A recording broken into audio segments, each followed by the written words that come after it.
Good morning mga idol. Ito na po kami, papakita ko sa inyo yung update ng ating mga talong dito sa school. Ayan, meron na siyang bulaklak.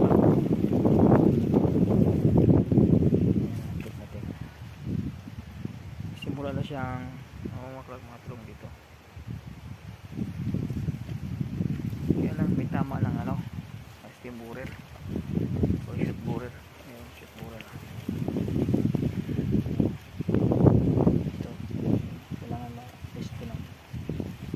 Tama yun sa puro. Kailangan spray dito magandang spray dito yung systemic pesticide.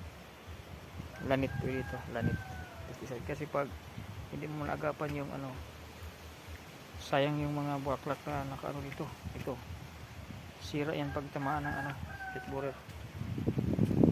Nito yun ang kinalulugi ng mga farmers pag hindi magapan. Number 1 kalaban ng shoot borer sa mga talong. Ito, pakita ko mo sa inyo yung kabuuan.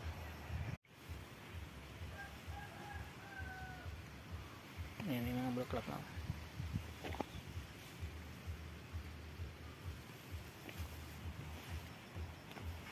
yung mga talong natin.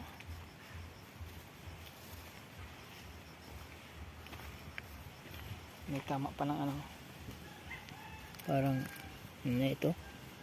Pag dito na-spray ng lanit, sigurado masisira yung dahon, apektado yung pamunga niya. Kailangan na-sprayhan yan. Parang aphids yun, sinisip-sip yung yung katas ng dahon ng mga talong.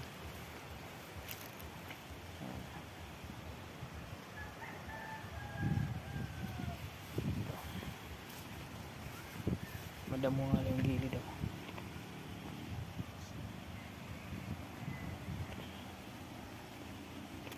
Sobrang init sobrang init ng panahon, alas 12. Grabing init. Taba ng dahon. Sobrang taba na, kasi ang gamit na abono nito ay vermicast, ang wate o bulate, vermicompost, kaya mataba yung tubo niya. Talong.